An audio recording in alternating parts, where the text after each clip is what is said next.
नमस्कार, आप देख रहे हैं उत्तराखंड का नंबर 1 लोकप्रिय डिजिटल न्यूज चैनल पहाड़ टीवी और मैं हूं आपके साथ स्मिता पटवार। चलिए रुक करेंगे उत्तराखंड की तमाम बड़ी खबरों का, लेकिन उससे पहले एक नजर आज की हेडलाइंस पर। यूकेडी नेता ने उठाई डोईवाला के मानवाधिकार आयोग में 2 मामले, आयोग ने डीएम को जारी किया नोटिस। प्रीतम सिंह के बयान का हरीश रावत ने किया समर्थन, बोले केंद्रीय नेतृत्व ही करेगा अंतिम फैसला। कल चमोली में महसूस किए गए भूकंप के झटके, रिक्टर स्केल पर 3.3 मापी गई तीव्रता।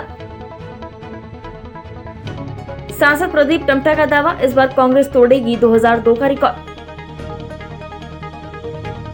खाद्य सुरक्षा अधिकारियों ने इकाइयों में मारा छापा, सैंपल लेकर जांच के लिए भेजे। नशे में कार सवार युवक ने कई गाड़ियों को मारी टक्कर, पुलिस ने किया गिरफ्तार। विधानसभा चुनाव के नतीजे 10 मार्च को आएंगे, लेकिन उससे पहले कांग्रेस में सीएम चेहरे को लेकर तनातनी शुरू हो गई है। हरीश रावत कांग्रेस को बहुमत मिलने पर खुद को मुख्यमंत्री बनाने की जुगत में है, लेकिन उन्हीं की पार्टी के प्रदेश कार्यकारी अध्यक्ष रंजीत रावत ने उन पर कटाक्ष किया है। रंजीत रावत ने कहा कि मुख्यमंत्री चेहरे को लेकर अब भी राष्ट्रीय नेतृत्व को ही फैसला लेना है, जिसके पक्ष में भी मुख्यमंत्री बनने को लेकर फैसला होगा। सब लोग उनके साथ लामबंद होंगे और जो चुनावी घोषणा पत्र में वादे किए गए हैं उन्हें पूरा करने का काम करेंगे। सोचने को तो सभी सोच सकते हैं, यदि होता मैं किन्नर नरेश तो राजमहल में रहता, सोने का सिंहासन होता, सिर पे मुकुट चमकता। लेकिन जो प्रश्न आपका है मुख्यमंत्री कौन होगा, तो ये तो कांग्रेस विधानमंडल की बैठक के बाद जो कांग्रेस हाईकमान को अधिकृत किया जाता है और कांग्रेस हाईकमान का ही प्रिविलेज है कि वो नेता किसे चुनते हैं। जिसे कांग्रेस हाईकमान नेता चुनेगी वो हमारा नेता। उत्तराखंड विधानसभा चुनाव के लिए मतदान संपन्न होने के बाद अब हर राजनीतिक दल अपनी अपनी जीत का दावा करने में लगे हैं। इसी कड़ी में राज्यसभा सांसद और कांग्रेस के वरिष्ठ नेता प्रदीप टम्टा ने भी पार्टी की जीत का दावा किया है। उन्होंने कहा कि कांग्रेस प्रदेश में पूर्ण बहुमत की सरकार बनाने जा रही है, जबकि अल्मोड़ा संसदीय क्षेत्र की 14 सीटों पर इस बार कांग्रेस 2002 का रिकॉर्ड तोड़ेगी। सांसद प्रदीप टम्टा ने कहा कि कांग्रेस जब पूरे प्रदेश में परिवर्तन यात्रा निकाल रही थी, उसी दौरान जनता ने बदलाव का स्पष्ट संदेश दे दिया था। वहीं भाजपा पर हमला बोलते हुए टम्टा ने कहा कि डबल इंजन की सरकार में पिछले 5 सालों में महंगाई, बेरोजगारी चरम पर रही है। सरकार चुनाव से ठीक 1 महीने पहले 24,000 सरकारी पदों को भरने की बात कह रही थी। वहीं सीएम पुष्कर सिंह धामी के सिविल ड्रेस कोड लागू किए जाने के बयान पर प्रदीप टम्टा ने कहा कि धामी पहले ही हार का मन बना चुके हैं। चुनाव से कुछ दिन पहले पलायन, बेरोजगारी, महंगाई पर बात न कर सिविल ड्रेस कोड की बात कर रहे हैं। इस बार साफ और स्पष्ट मूड है कि इस समय बदलाव का समय है। जनता ने पहले ही संदेश दिया था, जो हम परिवर्तन यात्रा में बीजेपी जा रही है, कांग्रेस आ रही है। पूरे प्रदेश के अंदर साफ और स्पष्ट बहुमत से कांग्रेस की सरकार बनेगी और अल्मोड़ा संसदीय क्षेत्र में हम 2002 के रिकॉर्ड को भी तोड़ेंगे। साफ स्पष्ट बहुमत से हम पूरी, चाहे अल्मोड़ा जिले हो, पिथौरागढ़ हो, बागेश्वर हो, चंपावत में सब जगह से है कि कांग्रेस की सरकार बन रही है। और ये परिवर्तन का समय कारण इसलिए है, इन 5 सालों में जो राज्य की दुर्दशा की, जो नौजवानों के साथ राज्य पूरे देश में उत्तराखंड राज्य सबसे ज़्यादा बेरोजगारी की दर में आ गया है। और जब राज्य का मुख्यमंत्री चुनाव से 1 महीने पहले कहता हो हम 24,000 पदों को भरने की कार्रवाई करेंगे, तो 5 साल में सरकार ने क्या किया, ये साफ स्थिति है।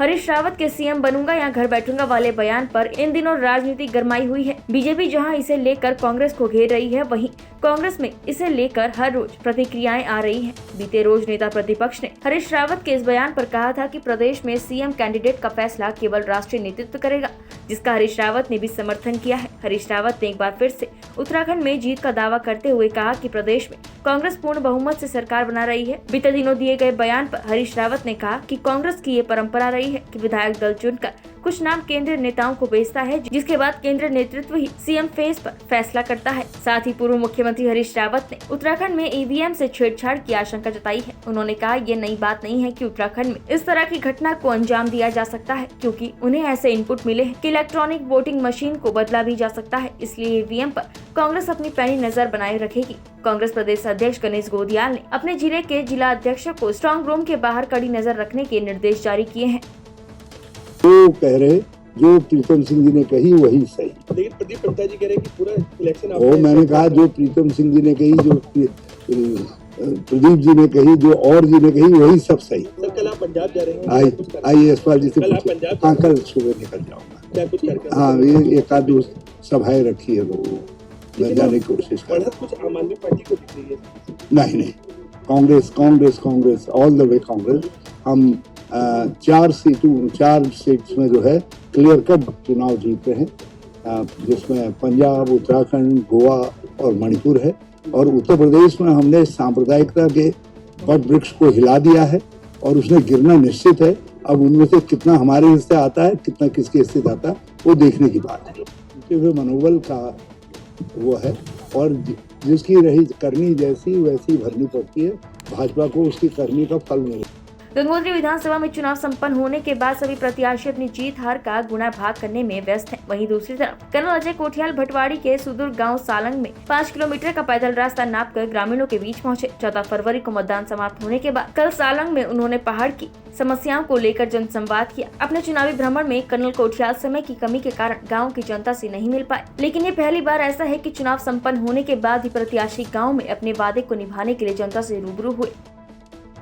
खानपुर थाना क्षेत्र के गिदावाली गांव में 14 फरवरी को 2 पक्षों में विवाद हो गया था। विवाद इतना बढ़ गया था कि एक पक्ष के युवक ने दूसरे पक्ष के युवक पर फायरिंग कर दी थी और मौके से फरार हो गया था, जिसमें एक व्यक्ति को गोली लग गई थी। अब पुलिस ने गोली चलाने वाले आरोपी को गिरफ्तार कर लिया है। पुलिस ने आरोपी की निशानदेही पर तमंचा भी बरामद किया है। पुलिस ने आरोपी को जेल भेज दिया है। खानपुर थाना प्रभारी संजीव थपलियाल ने बताया कि 14 फरवरी को 2 पक्षों में विवाद हो गया था, जिसमें आरोपी विशाल ने अजीत को गोली मार दी थी और मौके से फरार हो गया था। आरोपी के खिलाफ संबंधित धाराओं में मुकदमा दर्ज किया गया और आरोपी की तलाश शुरू कर दी गई। मुखबिर की सूचना पर पुलिस ने खानपुर थाना क्षेत्र के माजरी गांव से युवक को गिरफ्तार कर लिया है। साथ ही आरोपी की निशानदेही पर तमंचा बरामद किया है। आरोपी को जेल भेज दिया गया है। डोईवाला के 2 मामलों को यूकेडी नेता शिव प्रसाद सेमवाल ने मानवाधिकार आयोग में उठाया तो आयोग ने डीएम देहरादून को नोटिस जारी कर दिया। डोईवाला नगर पालिका के राजीव नगर मानस विहार में बने कूड़ा निस्तारण केंद्र और सुषवा नदी की गंदगी को लेकर यूकेडी काफी समय से मुखर थी और कई बार आंदोलन भी किया, लेकिन शासन प्रशासन ने इस समस्याओं पर जब कोई ठोस कार्रवाई नहीं की तो अब यूकेडी नेता शिव प्रसाद सेमवाल ने उत्तराखंड मानवाधिकार आयोग में शिकायत की, जिसके बाद अब आयोग ने देहरादून के डीएम को नोटिस जारी कर अब तक की गई कार्रवाई की जानकारियाँ मांगी है। उत्तराखंड क्रांति दल के नेता शिव प्रसाद सेमवाल जी ने डोईवाला के 2 बड़े मामले उठाए हैं और इन 2 मामलों की अगर मैं बात करूं तो एक सुषवा नदी है और दूसरा जो नगर पालिका का ट्रेसिंग ग्राउंड है। इनको लेकर जब प्रशासन के द्वारा कोई कार्रवाई नहीं हुई तो लास्ट में मानवाधिकार आयोग में ये शिकायत गई है। सेमवाल साहब हमारे साथ हैं, उन्हीं से जानते हैं कि क्या मामला था और क्या शिकायत की गई है और अब क्या कार्रवाई इस पर चाहते हैं। सेमवाल साहब, आपने 2 मामले उठाए, क्या है ये मामले? ये पहला मामला तो था कि सुषवा नदी में मेडिकल वेस्ट और सीवर वेस्ट गिराए जाने को लेकर के था। उसमें स्थानीय लोगों को बहुत सारी स्वास्थ्य संबंधित, फसलों से संबंधित, पेयजल से संबंधित पानी की दिक्कतें थी और ये नमामि गंगे प्रोजेक्ट जो चल रहा है कि गंगा को आचमन लायक बनाएंगे, तो वो सुषवा नदी भी गंगा में जाके मिलती है। तो ट्रंचिंग ग्राउंड का जितना वेस्टेज पानी प्रदूषित जल है वो भी सौंग नदी के द्वारा जो है फिर गंगा नदी में जाता है। दूसरा, ट्रंचिंग ग्राउंड 1 किलोमीटर की हवाई दूरी पे है एयरपोर्ट से।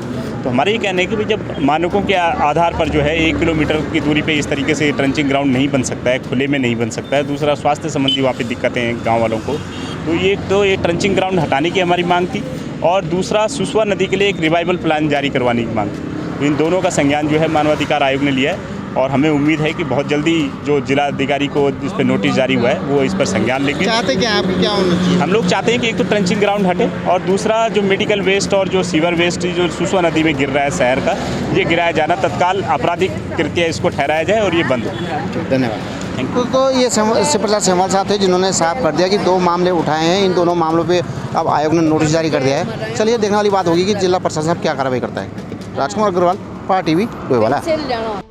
ब्रह्म कुमारी ईश्वरीय विश्वविद्यालय कर्णप्रयाग और सेवा आरोग्यम उत्तराखंड के सहयोग से नौटी बाजार में ग्रामीणों के लिए सरकार के निर्देशों के अनुसार कोविड-19 के दिशा निर्देशों का पालन करते हुए सेवा आरोग्यम के डॉक्टरों की टीम द्वारा शारीरिक स्वास्थ्य के मामले में ग्रामीणों की मदद करना, नशाखोरी के दुष्प्रभावों के बारे में जनता को एलईडी स्क्रीन के माध्यम से जागरूक किया। इन कार्यक्रमों के तहत नशा मुक्ति की विस्तृत जानकारी mobile van LED projector show के माध्यम से दी गई, जिसमें बी के राजीव ने बताया कि नशा एक मानसिक कमजोरी है जिसे सहज रीति से स्वयं की आंतरिक शक्तियों की अनुभूति अनुभूति से ठीक किया जा सकता है और मेडिटेशन द्वारा न केवल हम व्यसन से बच सकते हैं बल्कि समाज के रचनात्मक कार्यों में अहम भूमिका भी अदा कर सकते हैं। सभी ने इससे होने वाली सामाजिक और शारीरिक तकलीफों को गहराई से समझा और इससे बचने के लिए सभी तक इस जानकारी को पहुँचाने की जिम्मेदारी ली।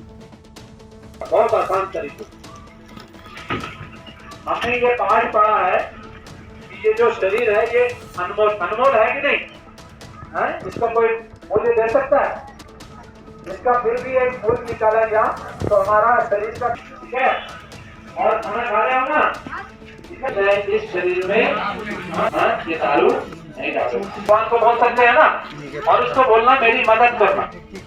कहते हैं भगवान को, और देखना कल आपको इच्छा नहीं करेगा वो खाने की।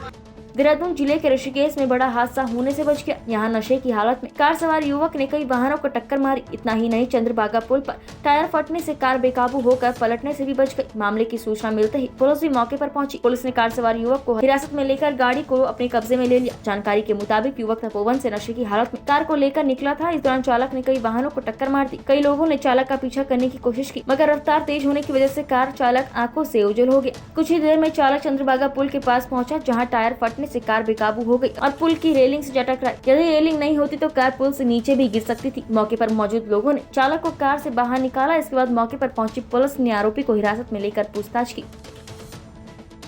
ऋषिकेश में गत्ता फैक्ट्री में काम के दौरान गंभीर रूप से घायल हुए कर्मचारी को अस्पताल में भर्ती कराए जाने के बाद फैक्ट्री कर्मचारियों ने सुरक्षा व्यवस्था सहित कई मांगों को लेकर कार्य बहिष्कार करते हुए फैक्ट्री गेट पर धरना दिया। आपको बता दें कि बुधवार को ढालवाला स्थित प्रेस्टीज ओनिडा लिमिटेड में गत्ता कटिंग के दौरान गोपाल लेखवान नाम के कर्मचारी के गले में गंभीर चोट लग गई थी, जिसे राजकीय अस्पताल भेजा गया, जहाँ गोपाल की हालत नाजुक देखते हुए उसे एम्स रेफर कर दिया गया। साथ ही कर्मचारियों का कहना है कि गोपाल की हालत नाजुक बनी हुई है, जिसका उपचार सही तरीके से किया जाए। कर्मचारियों ने फैक्ट्री प्रबंधन पर कई आरोप भी लगाए। फैक्ट्री गेट पर धरना दे रहे कर्मचारियों की सूचना पुलिस को मिलते ही थाना अध्यक्ष मुनिकीरेती रितेश शाह मौके पर पहुंचे और फैक्ट्री प्रबंधन से बात की। साथ ही उन्होंने गेट पर धरना दे रहे कर्मचारियों को समझाने का प्रयास भी किया और धरने पर बैठे कर्मचारियों का मांग पत्र फैक्ट्री के मैनेजर को देकर वार्ता कर शांति व्यवस्था बनाने की बात कही। फैक्ट्री के प्रबंधक अतुल ने बताया कि प्रबंधन की तरफ से हड़ताल पर गए कर्मचारियों को वार्ता के लिए बुलाया गया, लेकिन उनकी तरफ से अभी तक कोई नहीं आया, जिसके चलते मामला फिलहाल नहीं सुलझ पाया है। एक्चुअली कल सुबह आए, हमारे साथ का लड़का वो मशीन में आ गया आधा, तो उसकी कंडीशन बहुत सीरियस ही है, मतलब चांसेस बहुत कम है इस हिसाब से। वैसे मालिक ने आश्वासन दिया हमें कि क्या बोलते हैं, हम उसका पूरा इलाज कराएंगे, पर लेकिन उसके अलावा हमारी खुद की अपनी मांगे हैं। हम पे जो उत्पीड़ना हो जाती है यहाँ पे, हमारी पूरे महीने में कोई छुट्टी नहीं है। अगर एक छुट्टी कर दो तो उसकी डबल काटी जाती है। परसों इलेक्शन था, कुछ लड़कों को छुट्टी दी, उसमें मैं भी था। जब हमने पूछा कि हमें छुट्टी का पैसा मिलेगा तो हमें मना कर दिया गया कि छुट्टी का कोई पैसा नहीं है, कि कोई त्यौहार है, तीज है, कुछ नहीं है, बीच में कुछ छुट्टी चाहिए, कोई छुट्टी नहीं है। मतलब कुल मिला के हमें तानाशाह बंधुआ मजदूर की तरह हमसे काम कराया जा रहा है। यहाँ पे हर जगह पीड़ा की जा रही है, हर चीज़ में कि हमें इतना चाहिए, वो चाहिए, अलाना फलाना, कई चीज़ें यहाँ पे। हमारे लिए कोई सुविधा नहीं है। अगर किसी के सर दर्द हो जाए तो उसके लिए एक दवाई तक नहीं अंदर, ये हाल है यहाँ। अगर हमारी मांगे पूरी नहीं होंगी तो हमें धरना प्रदर्शन जारी रखेंगे। हम अपने हक के लिए लड़ेंगे, सब एक है हम इस टाइम। दिया जा रहा है, ऐसे लड़के को कल को 9 बजे दाएं में हाथ चला गया, उसी पूरी सरे चला गया। न तो हमें कोई छुट्टी है, ना हमें कुछ है, न संडे है, न मंडे है, कोई छुट्टी नहीं है। 12 घंटे ड्यूटी पड़ती है हमारी, चाहे त्यौहार हो चाहे कुछ भी हो, कोई छुट्टी नहीं है हमारा। गेट पास भी नहीं है हमारी, कुछ भी नहीं है। जब बात को माना नहीं जाता तो हम तो कुछ तो करेंगे, हम बन कर जब चलता रहेगा, जब तक नहीं होंगे जब तक हम चलता रहेगा, और क्या कर सकते हैं। हमारे फैक्ट्री में कल गोपाल मनी लेखवार जो मशीन में काम कर रहा था, उसका एक्सीडेंट हो गया है और उसको हम जो है प्राथमिक चिकित्सा के लिए पहले जेडी हॉस्पिटल ले गए। उसके बाद जो है हमने उसको एम्स में एडमिट कराया। एम्स के बाद जो है उसको आईसीयू में भर्ती कर दिया गया और इस दुर्घटना की वजह से कल प्लांट में जो है सभी लोगों से वार्ता करके हमने प्लांट बंद कर दिया। प्लांट बंद करने के बाद आज सुबह जब हम प्लांट में आज लड़के आए काम करने के लिए, तो बाहर के 2 व्यक्ति कंपनी के अंदर, गौरव नाम का लड़का था एक, और इन्होंने आके जो है लड़कों को बहला के सबको बाहर ले गए और फैक्ट्री बंद करा दी। इनसे जब मांग की गई, पूछा गया कि भाई क्या दिक्कत है, क्यों आपने ये बंद कराई गई है, तो ये अपनी कोई भी बात बताने को तैयार नहीं है, ना ही कोई वार्ता करने को तैयार है। सुबह अभिनव जी है, उन्होंने भी पूछा, उनसे भी इनकी बात हुई कि जो तुम्हारी डिमांड है, जो तुम्हारी बात है, जो तुम चाहते हो, जो फैसिलिटी चाहते हो, जो किसी भी तरीके की और बात चाहते हो, उसके लिए बैठ के बात कर लो। कोई भी आदमी, अभी 12 बज गए हैं, अभी तक कोई भी आदमी ना तो अंदर आया है ना कोई बात करने को तैयार है। ये तो मैनेजमेंट का वो है, आ जाएंगे कल साहब लोग, बात करके इनसे फिर दोबारा एक बार कोशिश की जाएगी कि क्या तुम्हारी बात है, क्या तुम्हारी डिमांड है, क्या चाहते हो। उसके बाद ही किसी निष्कर्ष पे पहुंचा जाएगा। उत्तराखंड की तमाम बड़ी खबरों में फिलहाल इतना ही। बाकी खबरों के लिए बने रहिए हमारे साथ, देखते रहिए पहाड़ टीवी। नमस्कार।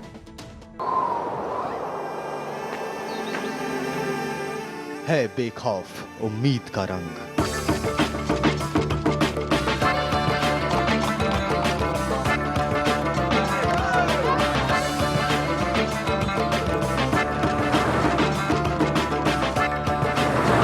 है आस्था भी।